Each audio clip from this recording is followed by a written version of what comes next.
Good morning बच्चों, हमारे CIC class YouTube channel में आपका बहुत स्वागत है। आज हम आपके लिए लेकर आए हैं प्रकाश का गोलीय पृष्ठों का अपवर्तन चैप्टर से एक ऐसा क्वेश्चन जो लगभग बोर्ड एग्ज़ाम में हर साल आता है, जो इस प्रकार है कि पतले लेंस की फोकस दूरी के लिए न्यूटन का सूत्र x1 इंटू x2 बराबर माइनस एफ स्क्वायर स्थापित कीजिए। और ये बोर्ड एग्ज़ाम में लगभग 5 अंक या फिर 3 अंक का आ जाता है, हर साल आता है। इस चैप्टर में से लगभग हमने बताया था आप लोगों को कि 10 नंबर का इस चैप्टर में से लगभग आ जाता है। 10 का नहीं तो 8 नंबर का निश्चित रूप से आएगा इस चैप्टर से। एक न्यूमेरिकल आता है, एक डेरिवेशन आता है इसमें से। देखो करते हैं हम। सबसे पहले हेडिंग लिखेंगे पतले लेंस की फोकस दूरी के लिए न्यूटन का सूत्र। अब क्या करते हैं, मान लेते हैं माना किसी लेंस के प्रथम फोकस से वस्तु की दूरी x1 तथा द्वितीय फोकस से प्रतिबिंब की दूरी x2 है। तब न्यूटन का सूत्र क्या होता है, x1 इंटू x2 बराबर f1 इंटू f2, जहाँ f1 f2 क्या लेंस की क्रम से प्रथम व द्वितीय फोकस दूरियां हैं। अब देखो इसको प्रूव करते हैं।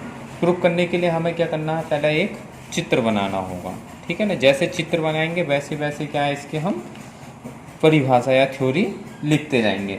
क्या करते हैं हम, सबसे पहले थ्योरी हमने लिखी नहीं है, आप लोग को जैसा हम समझा रहे हैं वैसे ही लिखना है आप लोगों को, ठीक है। क्या माना लेंस L की मुख्य अक्ष पर एक वस्तु, ये क्या हमारे पास एक लेंस है, ये क्या बनाया हमने, एक लेंस L, एक लेंस है कि मुख्य अक्ष पर एक वस्तु AB स्थित है। क्या है, AB स्थित है। बिंदु F1 मान लेते हैं, ये बिंदु F1 है तथा F2। बिंदु F1 F2 क्या है हमारे पास, ये लेंस के क्रम से ये प्रथम फोकस है, ये द्वितीय फोकस है, ठीक है ना।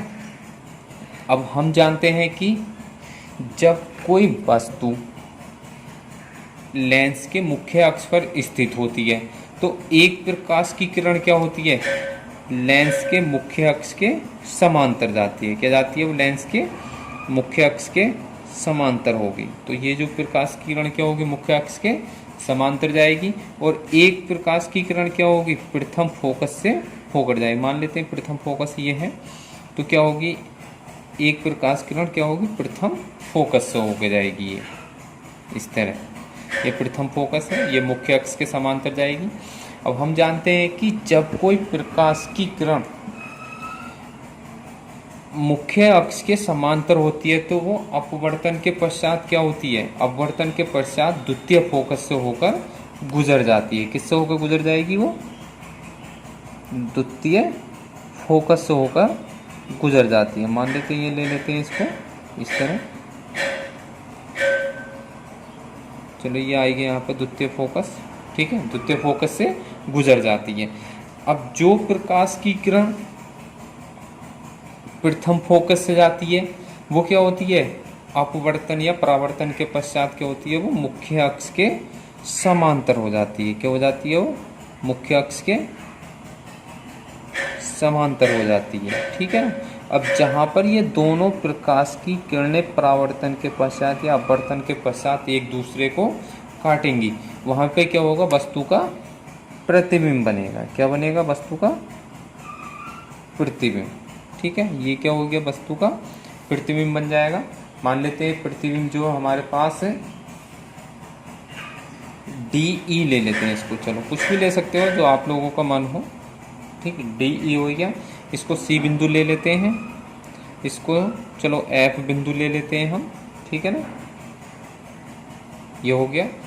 अब जैसे जैसे हमने चित्र बनाया वैसे वैसे आप लोगों को इसको थ्योरी लिख देनी है, परिभाषा लिख देनी है, ठीक। अब मान लेते हैं माना प्रथम फोकस से वस्तु की दूरी कितनी है, x1 है, ठीक है। क्या है, x1 है। और प्रथम फोकस दूरी कितनी है इसकी, f1 ले लेते हैं। और इधर की कितनी हो जाएगी, इसको f2 ले लेते हैं।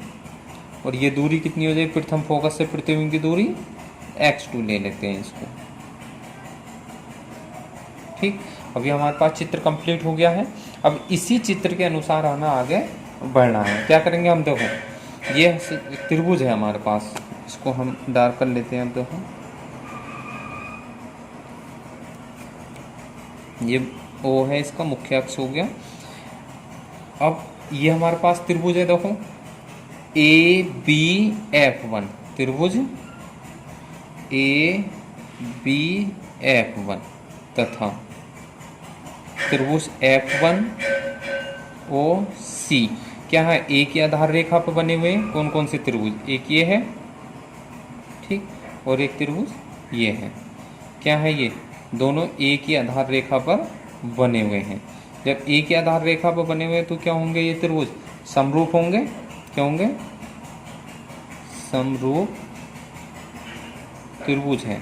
तो समरूप त्रिभुज की कंडीशन क्या होती है, समरूप त्रिभुज की कंडीशन होती है कि यदि इस त्रिभुज का हम क्या ले रहे हैं, लंब ले रहे हैं, तो दूसरे त्रिभुज का भी लंब लिया जाएगा। तो इस त्रिभुज का लंब क्या हो जाएगा, AB, दूसरे त्रिभुज का भी लंब ले लेते हैं हम OC, ठीक। फिर इस त्रिभुज का आधार ले रहे हैं AF1, तो दूसरे त्रिभुज का भी आधार क्या हो जाएगा, F1O। इसको समीकरण 1 मान के यहीं छोड़े देते हैं हम, ठीक है ना। अब इधर वाले पे आते हैं, देखो ये जो त्रिभुज बने हुए हैं,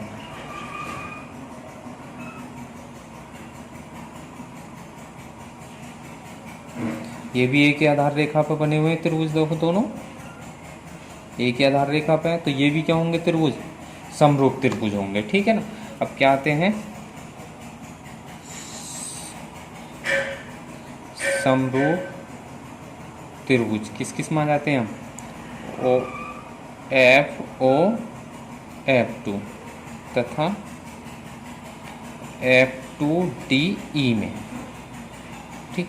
अब इस त्रिभुज का लंब ले लेते हैं हम OF बटे, तो इस त्रिभुज का लंब कितना हो जाएगा, DE, ठीक। इस त्रिभुज का आधार ले लेते हैं OF2, तो इस त्रिभुज का आधार कितना हो जाएगा, F2E, ठीक है ना। इसको समीकरण 2 मान लेते हैं। अब देखो OF, ये रेखा क्या है, समांतर है, ये भी समांतर है। ये रेखा और ये रेखा आपस में क्या है, समांतर है। कौन कौन सी, BF और AO, ये समांतर रेखाएं। जब समांतर रेखाएं तो इसका मतलब OF किसके बराबर होगी, AB के बराबर हो जाएगी, ठीक है ना। अब इसी तरह DE किसके बराबर हो जाएगी, OC के बराबर हो जाएगी, ठीक है ना, OC के बराबर हो जाएगी।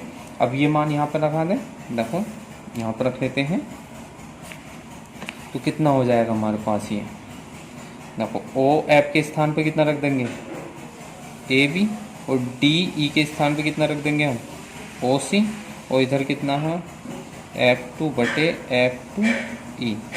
ये आ गई समीकरण 3। क्या करा हमने, OF और DE के मान लगा दिए यहाँ से, ठीक है ना। अब क्या करते हैं, देखो समीकरण 1 जो है हमारे पास, ये भी AB बटे OC है, और ये भी तीसरी समीकरण जो है ये भी AB बटे OC है। तो फर्स्ट और थर्ड क्या हो जाएंगी, बराबर कर लेंगे, यानी कि AB बटे OC, इसका मान कितना है हमारे पास, AF1 बटे F1O, और ये AB और OC किसके बराबर है, OF2 बटे F2E। लिख सकते हैं इतना, क्योंकि इसका मान इसके बराबर है और इसका मान इसके बराबर लिख सकते हैं। या हम कितना लिख लेंगे इसको, AF1, यदि हमारे पास 3 कोई भी चीज़ बराबर होती हैं तो उनमें से कोई सी भी 2 को बराबर कर लेते हैं, 2 बराबर कर लेंगे इसमें से, ठीक है ना। इसकी तिरछी गुणा कर लेते हैं, तो कितना हो जाएगा, AF1 गुणा F2E बराबर, ये हो जाएगा F2O गुणा OF2, ठीक है ना। सॉरी, ये F1 है हमारे पास, ठीक है ना। तो ये क्या हो जाएगी हमारे पास, F1 हो जाएगा, ठीक है, F1O और OF2 हो जाएगा, ठीक। कर सकते हैं इतना। अब देखो इस चित्र में आते हैं हम, अब हमारे पास AF1 कितनी है, देखो चित्र में आते हैं, इसको हम समीकरण क्या ले लें, 4 ले लेते हैं यहाँ पर, ठीक है ना। अब चित्र में आते हैं, देखो क्या है चित्र में हमारे पास, देखो AF1 कितना है, ये लेंथ से इधर की दूरी है तो माइनस में होगी ये, ठीक है ना। और F1O माइनस का F1 हो जाएगा, ठीक। OF2 कितनी है हमारे पास, कितनी है F2, लेंस इधर की ओर प्लस में होंगी है F2E कितना हमारे पास x2, ठीक है ना। ये मान कहाँ लगा दें हम, समीकरण 4 में रख देते हैं। किस में रखते हैं, समीकरण 4 में रखने पर तो कितना हो जाएगा हमारे पास, ये मान रखेंगे, देखो AF1, ठीक है ना। AF1 का मान कितना हमारे पास माइनस का x1 और F2E का मान कितना है x2, ठीक। F1O का मान आया हमारे पास माइनस के F1 और इसका मान है क्या बोलते हैं F1 का मान हमारे पास F1 है और F2 का मान हमारे पास F2 है, ठीक है ना, प्लस में है।